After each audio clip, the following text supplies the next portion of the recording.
Hello, Mark. I'm Yuki. I'm a freshman in NCUE.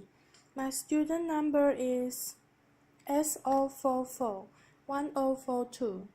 Today, my topic is a broken body isn't a broken person.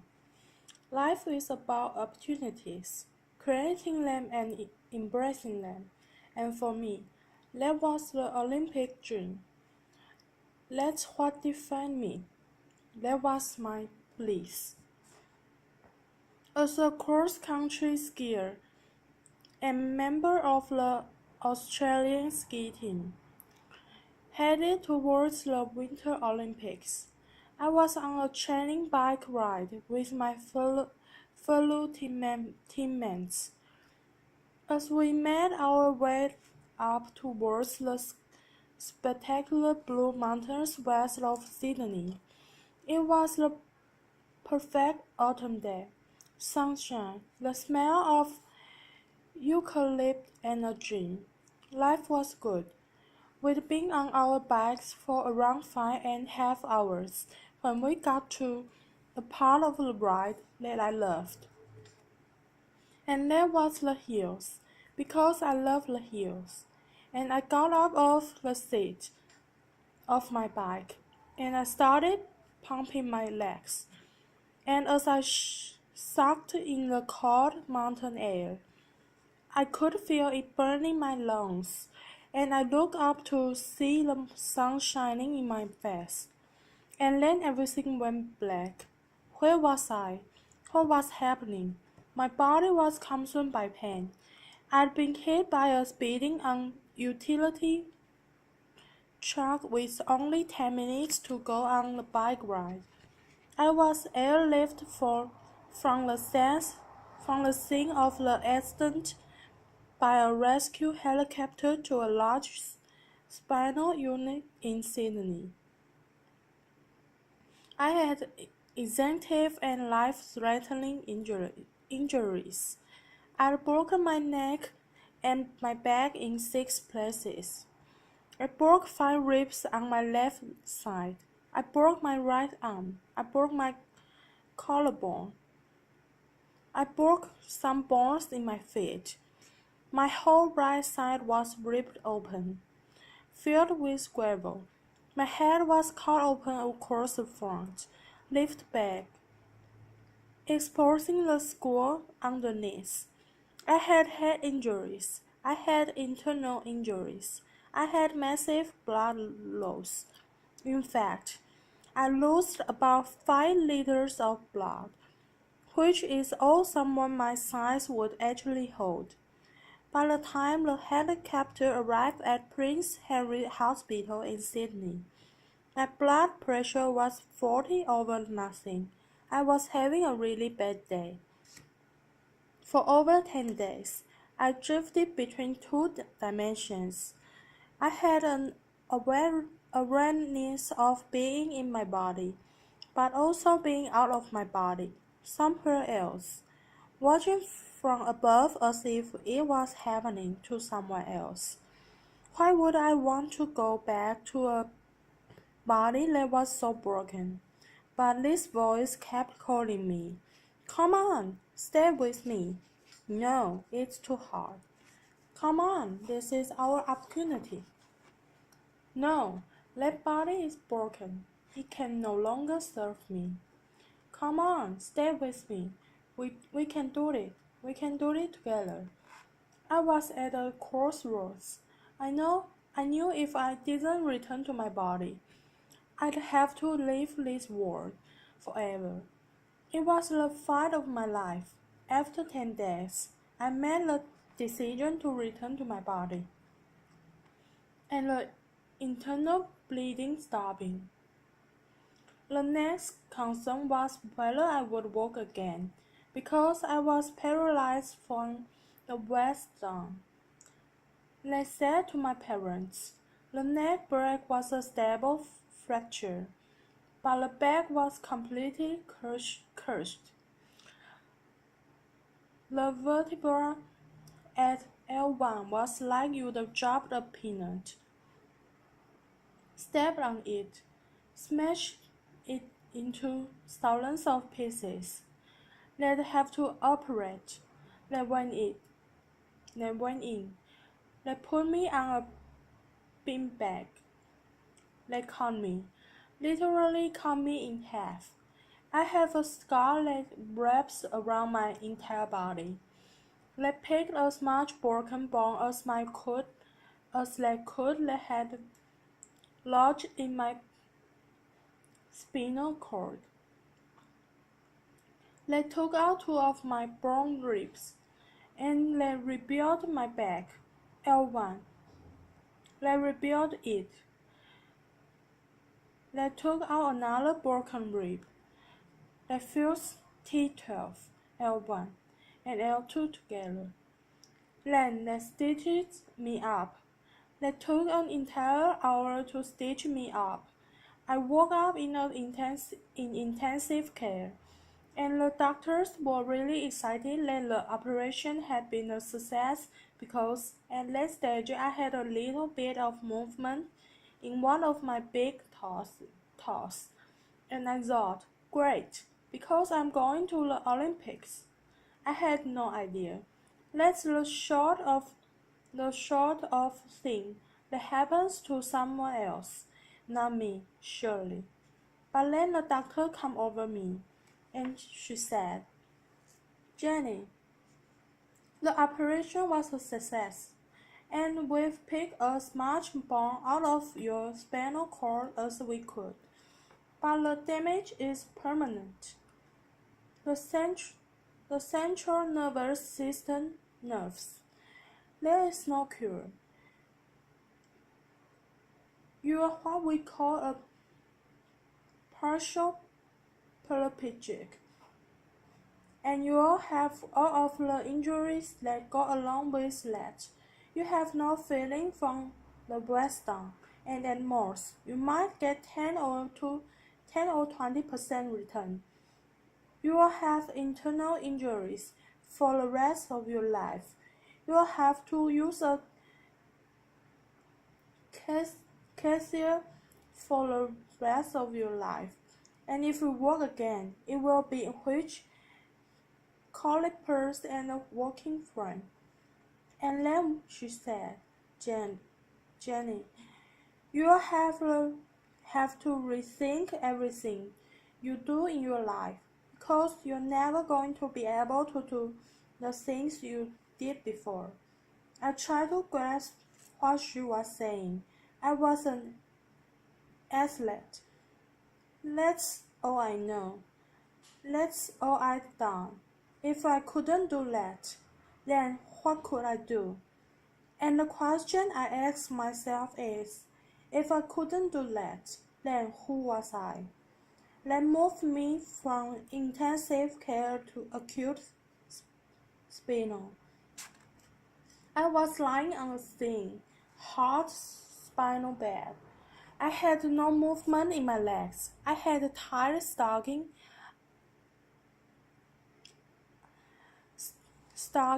on to protect from blood clots. I had one arm in plaster, one arm tied down by drips. I had a neck brace and sandbags on the entire side of my head, and I saw my world through a mirror that was suspended above my head. I shared the world with 5 other people, and the amazing thing is that because we were all lying paralyzed in a spinal ward, we didn't know what each other looked like. How amazing is that? How often in life do you get to make friends? Judgment-free, purely based on spirit. And there were no superficial conversations as we shared our innermost thoughts, our fears and our hopes for life after the spinal ward. I remember one night, one of the nurses came in, Jonathan, with a whole lot of plastic straws. He put a pile on top of each of us, and he said, Start threading them together.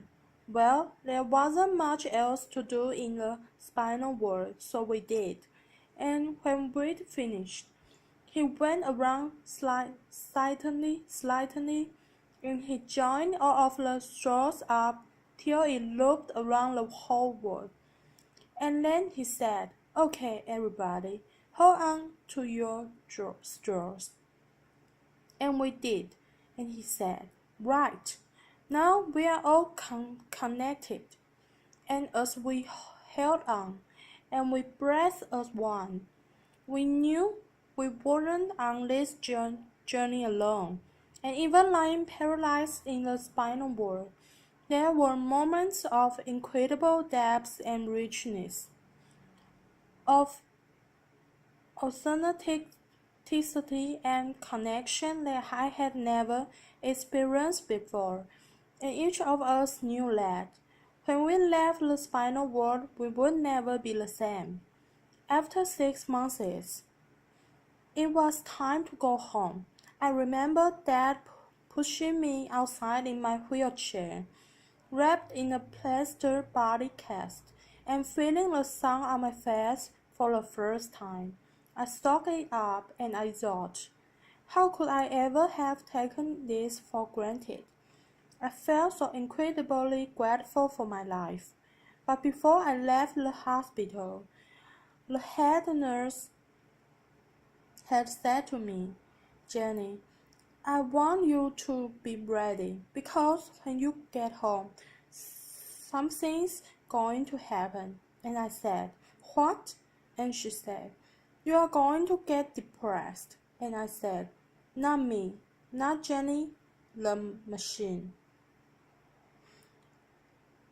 which was my nickname. She said, "You are, because, see, it happens to everyone. In the spinal world, that's normal. You are in a wheelchair, that's normal. But you are going to get home and realize how different life is." And I got home, and something happened. I realized Sister Sam was right. I did get depressed. I was in my wheelchair. I had no feeling from the waist down, attached to a catcher bottle. I couldn't walk. I'd lost so much weight in the hospital. I now weighed about 80 pounds. And I wanted to give up. All I wanted to do was put my running shoes on and run out the door. I wanted my old life back. I wanted my body back. And I can remember Mom sitting on the end of my bed and saying, "I wonder if life will ever be good again." And I thought, how could it? Because I've lost everything that I valued, everything that I'd worked towards, gone. And the question I asked was, why me? Why me? And then I remember my friends that were still in the spinal world, particularly Maria. Maria was in a car accident, and she woke up on her 16th birthday to the news that she was a completed quadriplegic, and no movement for the neck down, and damage to her vocal cords, and she couldn't talk. They told me, "We are going to move you next to her, because we think it will be good for her." I was worried. I didn't know how I'd react to being next to her. I knew it would be challenging, but it was actually a blessing, because Maria always smiled. She was always happy, and even when she began to talk again, a bit difficult to understand, she never complained, not once. And I wonder how had she ever found that level of acceptance. And I realized that this wasn't just my life, it was life itself. I realized that this wasn't just my pain, it was everybody's pain. And then I knew, just like before, that I had a choice. I could keep fighting this, or I could let go and accept not only my body but the circumstance of my life. And then I started asking, why me? And I started to ask, why not me? And then I thought to myself, maybe being at rock bottom is actually the perfect place to start. I had never before thought of myself as a creative person. I was an athlete. My body was a machine. But now I was about to embark on the most creative project that any of us could ever do, that of rebuilding a life. And even though I had absolutely no idea what I was going to do, in that uncertainty came a sense of freedom. I was no longer tied to a set path. I was free to explore life's infinite possibilities, and that realization was about to change my life. Sitting at home in my wheelchair and my plaster body cast, an airplane flew overhead, and I looked up and I thought to myself, that's it. If I can't walk, then I might as well fly. I said, Mom, I'm going to learn how to fly. She said, that's nice, dear. I said, pass me the yellow pages. She passed me the phone book. I ran up the flying school. I made a booking. Said I'd like to make a booking to come out for a flight. They said, when do you want to come out? I said, well, I have to get a friend to drive me out because I can't drive. Sort of can't walk either. Is there a problem?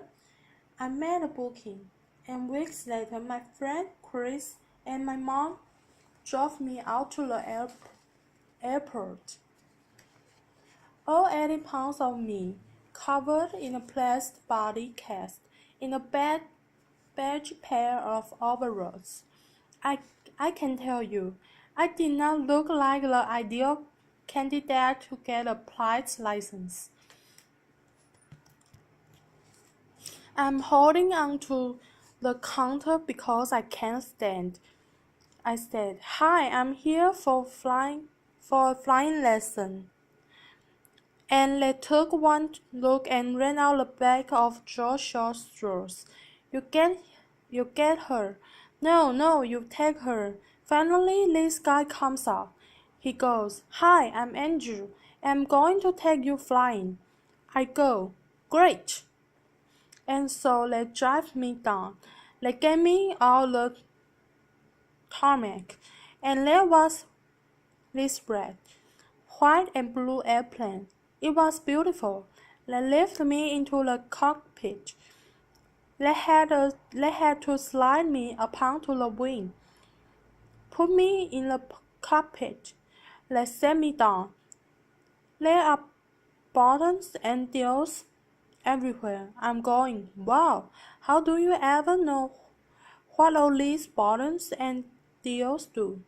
Andrew, the instructor, got in the front, started the airplane up. He said, would you like to have a go at taxiing?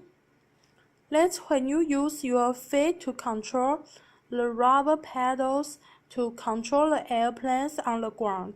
I said, no, I can't use my legs. He went, oh, I said, but I can use my hands. And he said, okay. So he got over to the runway and he applied the power. And as we took off down the runway, and the wheels lifted up over the tarmac, and we became airborne, I had the most incredible sense of freedom. And Andrew said to me, as we got over the training area, you see the mountain over there? And I said, yeah. And he said, "Well, you take the controls, and you're flying towards the mountain." And as I looked up, I realized that he was pointing towards the Blue Mountains, where the journey had begun. And I took the controls, and I was flying. And I was a long, long way from the spinal world. I knew right then that I was going to be the plight. Didn't know how on earth I'd ever pass a medical, but I'd worry about that later. Because right now I had a dream, so I went home. I got a training diary out, and I had a plan, and I practiced by walking as much as I could. And I went from the point of two people holding me up to one person holding me up to the point where I could walk around the furniture as long as it wasn't too far apart. And then I made great progression to the point where I could walk around the house, holding onto the walls like this. And Mom said she was forever following me, wiping off my fingerprints, but at least she always knew where I was. So while the doctors continued to operate and put my body back together again, I went on with my theory study. And then eventually, and amazingly, I passed my pilot's medical, and that was my green light to fly. And I spent every moment I could out at the flying school, way out of my comfort zone. All these young guys that wanted to be quintuplets, and little old hop-along me in first my plastic cast, and then my steel brace, my baggy overalls, my bag of medication and catchers, and my lip. And they used to look at me and think, "Oh, who is she kidding? She is never going to be able to do this." And sometimes I thought that too. But that didn't matter, because now there was something inside that burned that far outweighed my injuries. And little girls kept me going along the way. And eventually I got my private pilot's license, and then I learned to navigate, and I flew my friends around Australia, and then I learned to fly an airplane with two engines and got my twin engine rating, and then I learned to fly in bad weather as well as fine weather and got my instrument rating, and then I got my commercial pilot's license. And then I got my instructor rating, and then I found myself back at that same school, where I'd gone for that very first flight, teaching other people how to fly, just under 18 months after I'd left the spinal world.